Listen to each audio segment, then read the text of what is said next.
All right, great. Well, thank you both so much for joining me. And as I said, I am recording this, so I can always send it to you if you have to jump off early or if you missed something and you'd like more information.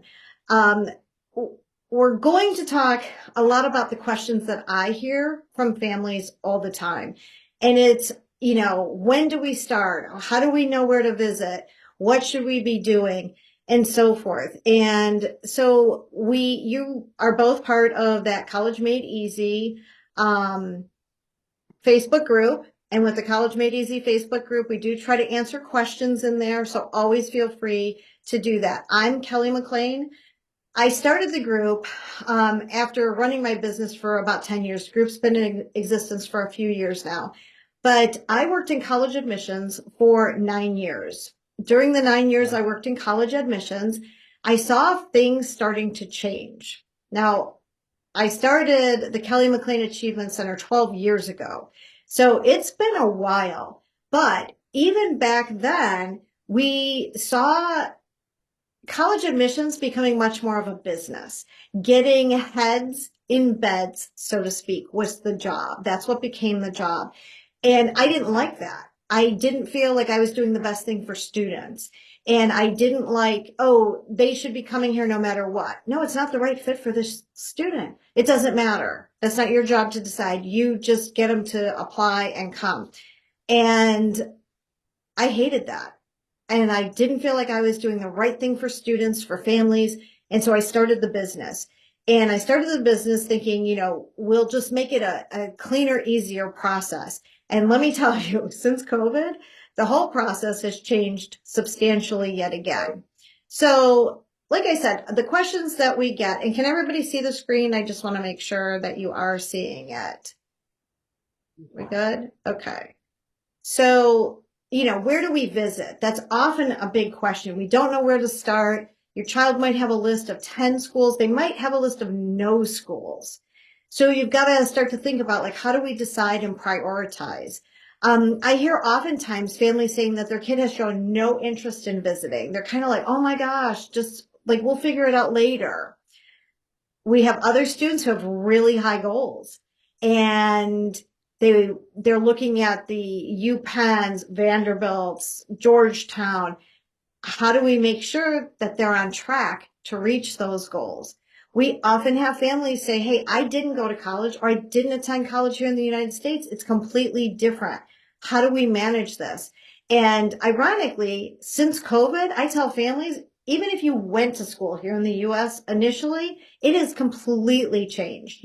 It's a completely different process. So all the parents are kind of at the same starting point.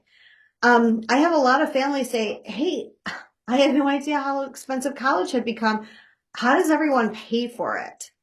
And then some parents are like a little resistant, like, oh my gosh, my kid's only a sophomore in high school. Like, it feels like they just started high school. Do we really need to begin this early? And I really encourage families, the sooner you begin, the better, because this process has changed so much. And there's so many factors to consider. So I did a little digging here, 1990 versus 2022. So college cost in 1990 for tuition was $17,080 or $1,780 on average. In 2022 it was $23,630 for tuition. That is 13 times the cost it was in 1990. But when we look at household income in 1990 was 35 grand. In 2022, 92 grand. It's only gone up 2.5 times. The college costs have risen 13 times. In that same amount of time, and I think this is where there's such a big disconnect in our education system, the careers tracked by the Bureau of Labor and Statistics back in 1990, there were only 126 careers tracked. Now there's over 585 that statistically have enough data to track the progress of those careers.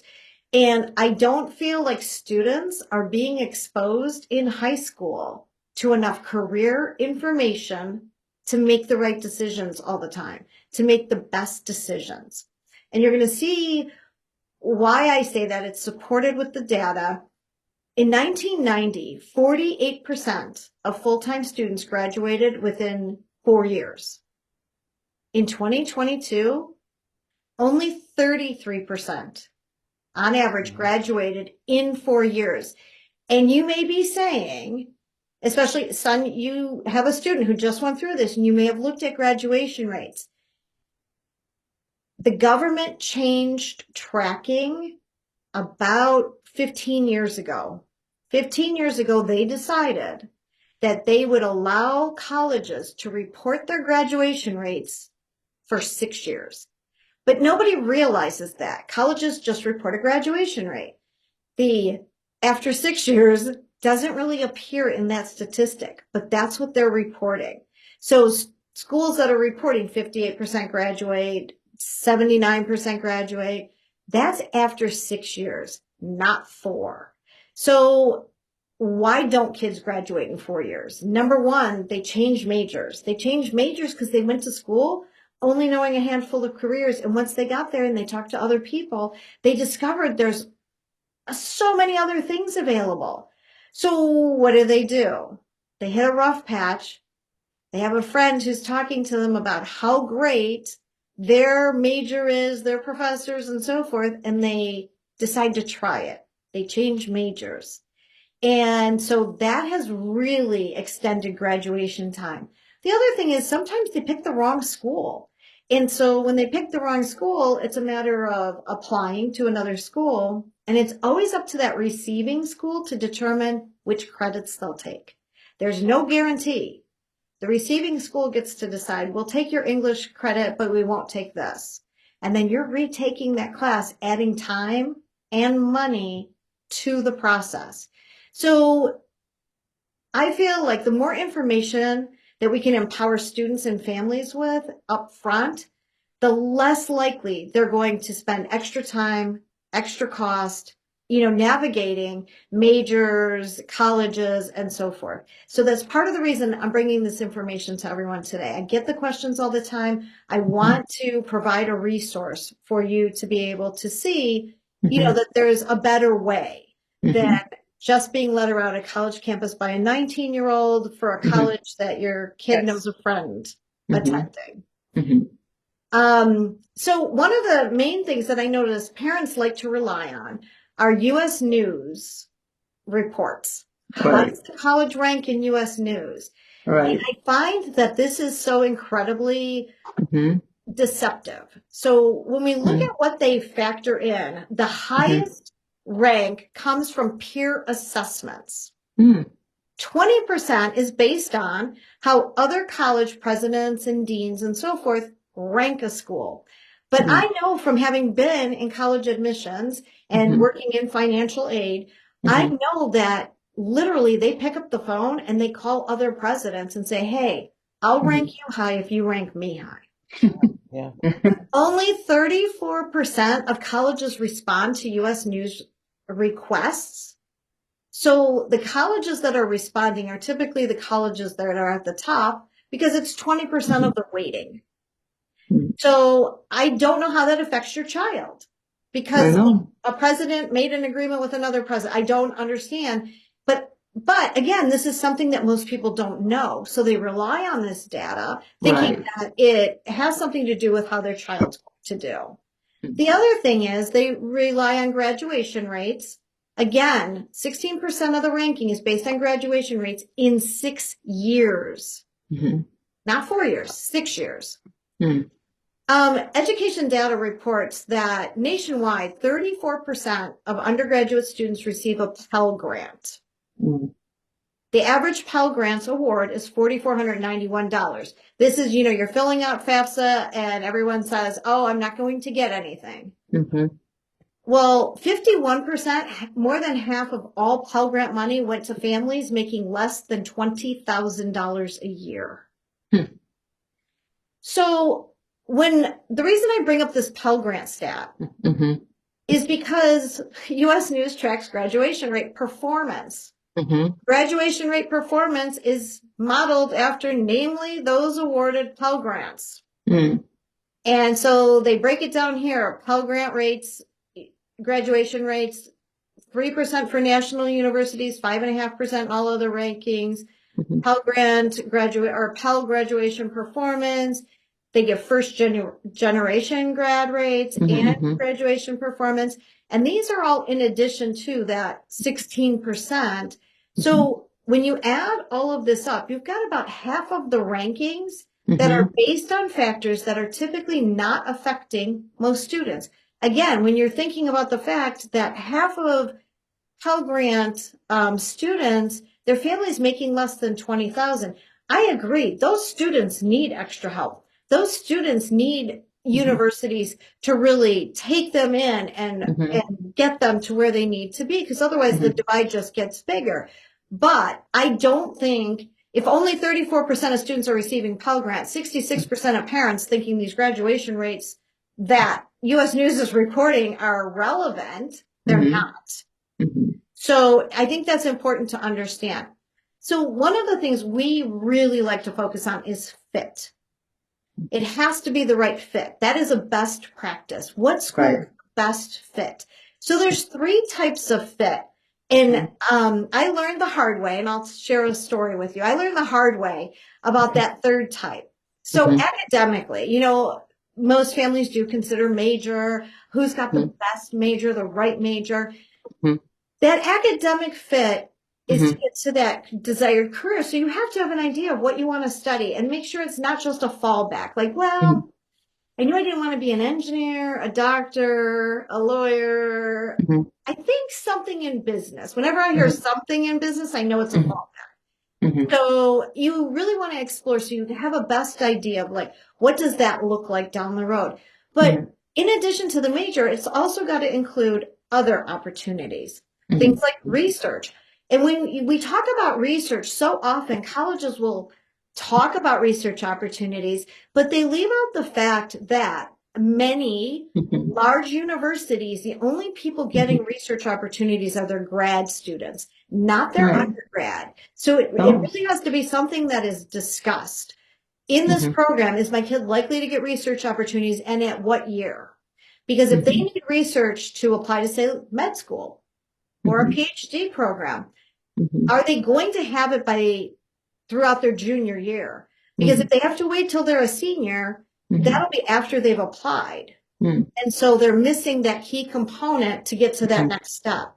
Mhm. Co-ops, internship, clubs, shadows for a student who's interested in dance. What opportunities, what programs do they have that are going to expose them on a more national level if they're planning a career in dance?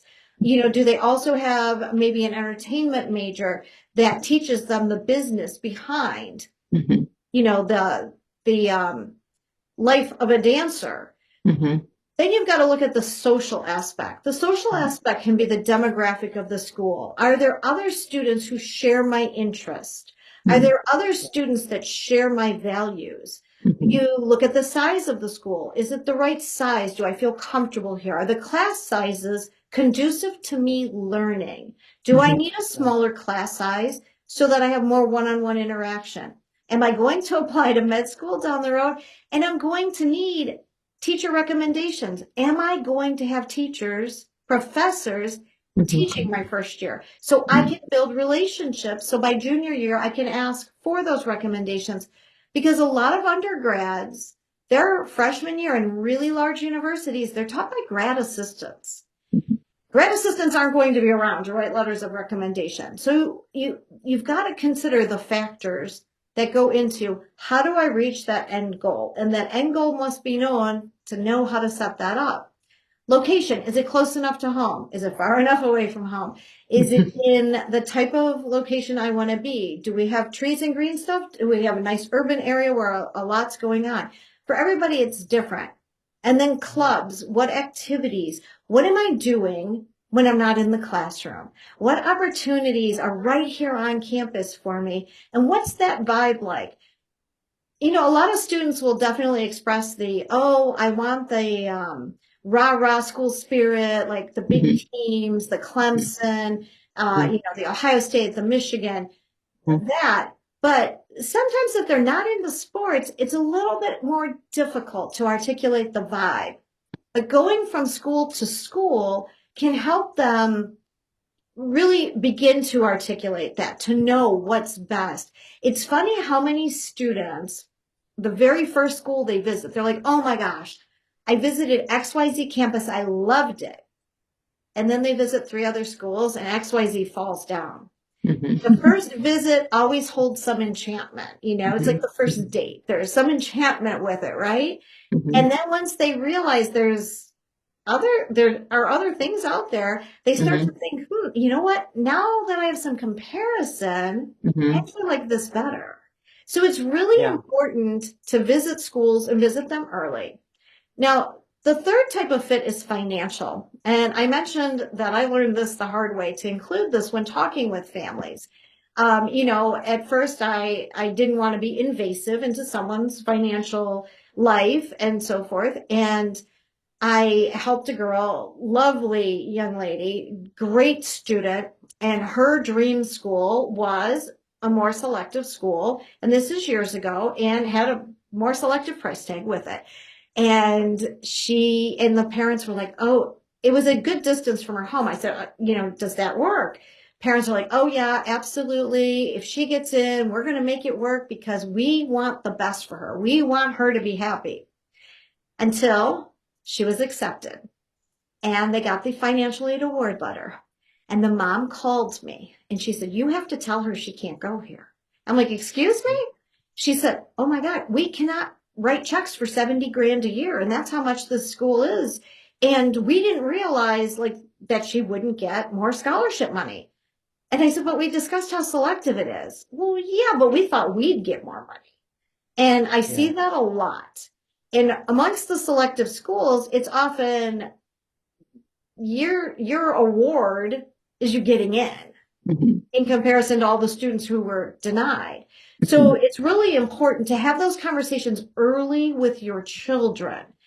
Like, I'm really glad this is your top choice, but as we look at this investment, if you're planning to go to med school and spend another 350,000, it doesn't make sense to spend 350,000 on undergrad as well. And that's a Right. decision each family has to make for themselves, but it's definitely a talking point as you're going through all of this. So like I said, learned that. So these are a couple of write-ups from a recent student. And I think it's really important that when you visit campuses with your children, you don't say anything as you're walking Mhm. back to the car. And you get in the car and you tell them, you know what? Type up all your notes. Type up like how you feel about it. Text yourself, text somebody what you think. And these are 2 texts I just got in the last week from one of my students. UPenn was at the top of her list. And she's got great stuff written down about UPenn, if you notice. But if you notice at the bottom of the second little chunk there on UPenn, she said, overall, they have a great business program. The campus is not my favorite, and it seems very competitive. And she's got a 4.8 GPA in high school. She's got a Wow. solid test score and is taking the test again. But she doesn't want to feel like she's on a hamster wheel of competition constantly. And so UPenn has fallen Mhm. on her list. Now, she went and visited Syracuse, wasn't on her list at all, but based on what she told me she's looking for, I said, hey, check out Syracuse. You're heading back that way. Nice campus, it's larger, but they have a lot of things she's looking for. Wide variety of business majors, pre-law track, campus felt safe, Greek life, but it's not a requirement. It's not like 2/3 of the kids are participating. Study abroad, super common, lots of activities. And then if you look at the small piece, overall, I like the campus. I could see myself here. These write-ups are super important for 2 reasons. Number one, it really makes a student start to prioritize. It's not like, well, I liked it. It's okay. Yeah, it'll be fine. Who wants their kid to spend 100 grand on it'll be fine? Mhm. You want them to want to be there, to, really feel engaged. Like it's their home for those 4 years. So, having a write up where they can really say, I'm choosing the school for these reasons is important because when they do hit a rough patch, and every kid hits a rough patch, whether it's a bad class, a bad professor, a roommate issue, this is a good way of reminding them they chose that school for a reason. and we don't need to Right. throw in the towel because of one hiccup. But the second thing is so many schools have gone to the why us essay. Mhm. Why us essays? You cannot write beautiful campus, prestigious academic environment, Mhm. fabulous professors, felt Mhm. like home. I mean, Mhm. what school am I talking about? You don't know. And so having these, I mean, she Mhm. even went so far as to list her tour guide's name at UPenn. Mhm. Mhm.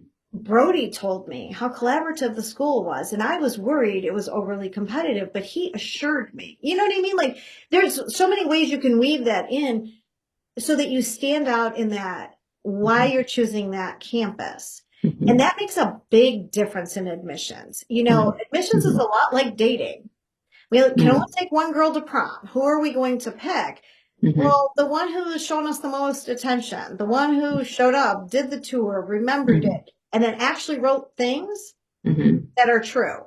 Mhm. So I think that's super important for students to remember as Mhm. they look at schools. Mhm. A couple really helpful tools when you're thinking about looking at schools.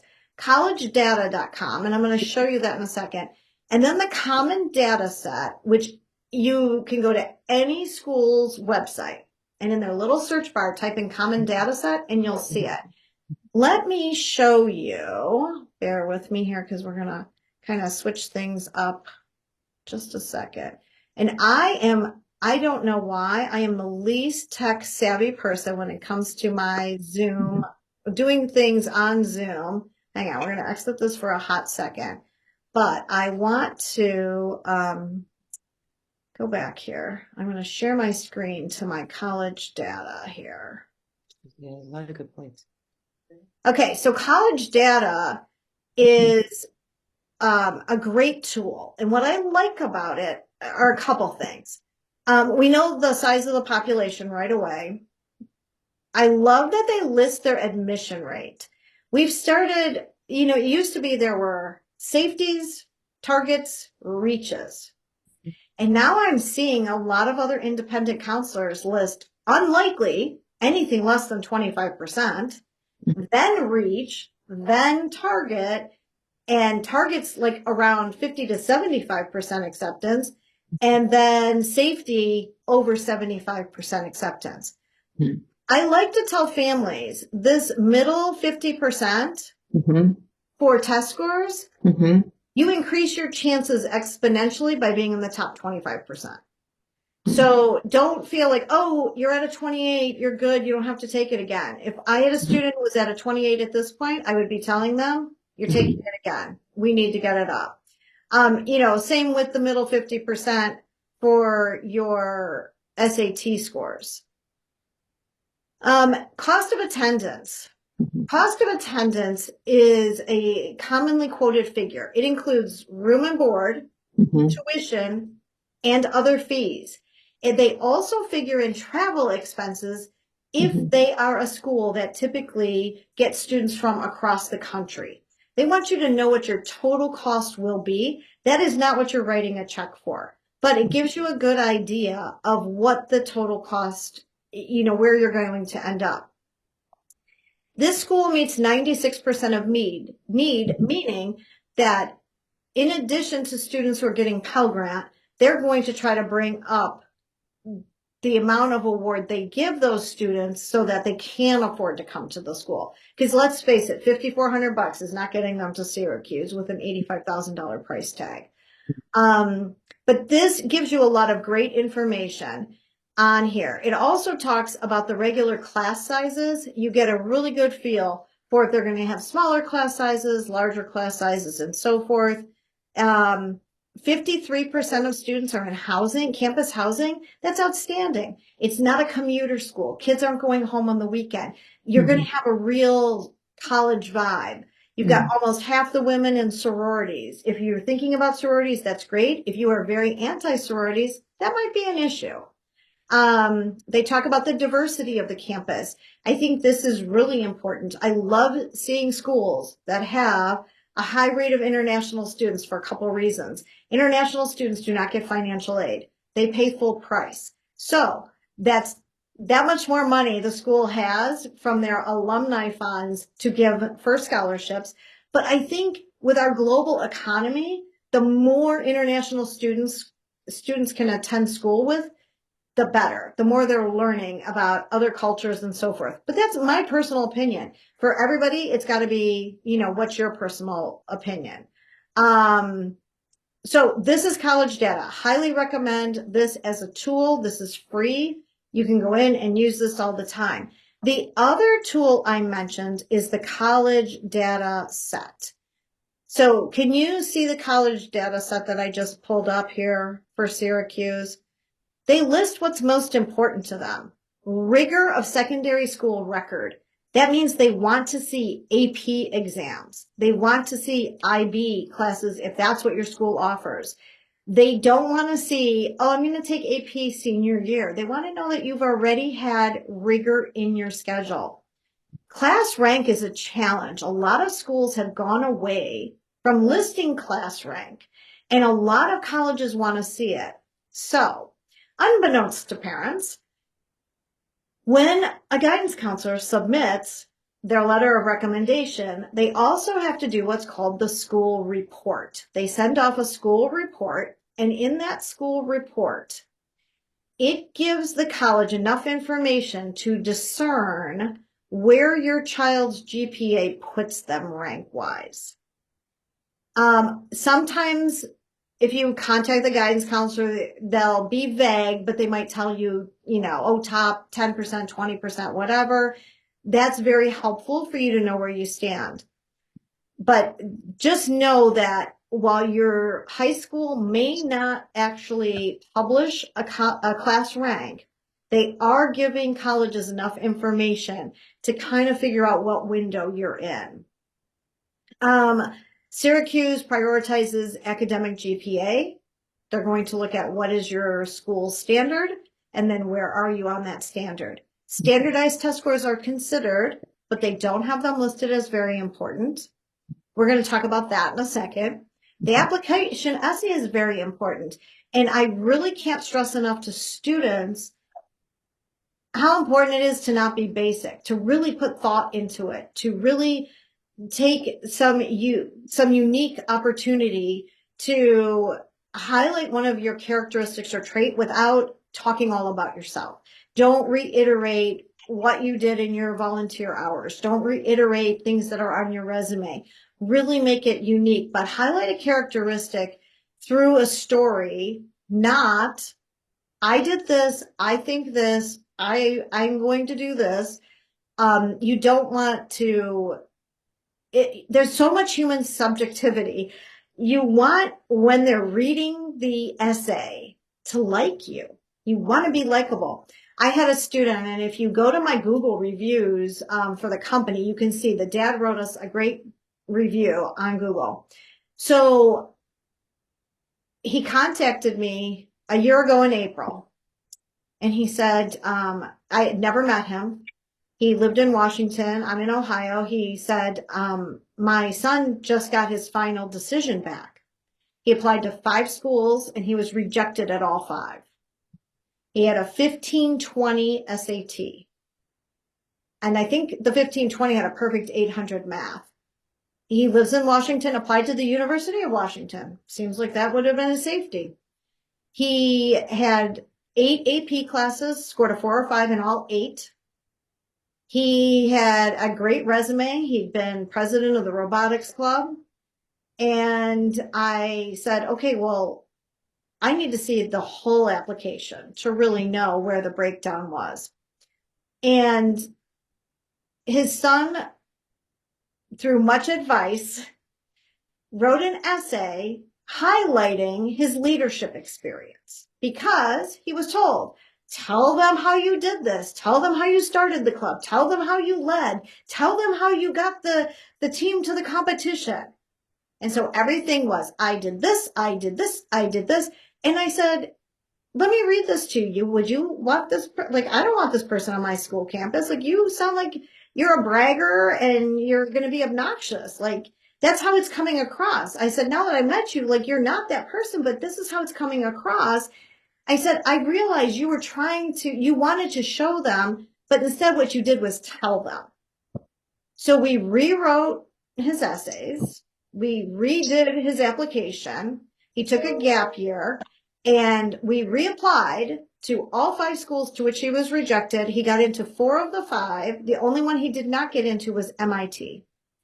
And, you know, okay, MIT has such a low acceptance rate. Like, I'll take that. But he also got into like 10 other schools as well that were all top 30 schools. So we were able to manage the process so much better once he understood what they're really looking for. So when you look at college data set, this gives you a great idea. They consider volunteer work very important. If your child is thinking like, oh my gosh, I really want to go to Syracuse, they better have some pretty substantial volunteer work. Not just, oh, I did volunteer work through NHS. Volunteer work through National Honor Society is National Honor Society tells you, we're doing this, show up at this time, be here then, and because you're a member, you have to.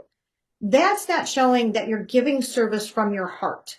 So you want to make sure there's enough heart-led service in there, things that you've initiated, things that you've done outside of school where you weren't just told to show up at a certain time. And those are the things they're looking for. When we talk about the fact that standardized test scores are considered, but not required, not considered very important, but they're considered, what I'm going to tell you is this past year, well, first of all, more schools have moved to requiring a test score again. But also, we saw with kids with equal GPAs, similar resumes, kids with a test score were accepted twice as frequently. Twice as frequently. So I highly, highly recommend that unless it's a no-brainer that you're getting accepted out of school, that you really put some effort into a test score just to be on the safe side. But I think the college data set, it's a 50-page document. This is page 16 of the document, but it gives a lot of information about the students who are on campus, graduation rates, the programs they're in. It really gives you a lot of inside information that you're not going to get otherwise. So again, highly recommend that you take advantage of college data and the college data set on each particular school's website. So yeah, it's a little bit of work, but it is definitely well worth the work. Let's go back. I think we had like 2 more slides here on this page. We talked about helpful tools and, okay, so, well, I don't know why that's still there. That shouldn't be there. But we talk about begin early with the process. I encourage students in 8th grade, when you're on vacation, parents drive through campuses so they can start to visualize and start to make those comparisons. Register for official tours. A lot of schools track your engagement with the school. If you've been on campus but you didn't register for an official tour, they don't know it. So as far as they're concerned, you have not made any effort to go see them. Meet with a department head. I can't tell you what a difference that makes for a student to be able to make a great decision for themselves. So a business management major. At some schools, that's required 2 years of calc. At other schools, it's not. It might be college algebra. And that might make a big difference for a student on like, where's their strength and how does that, impact their decision?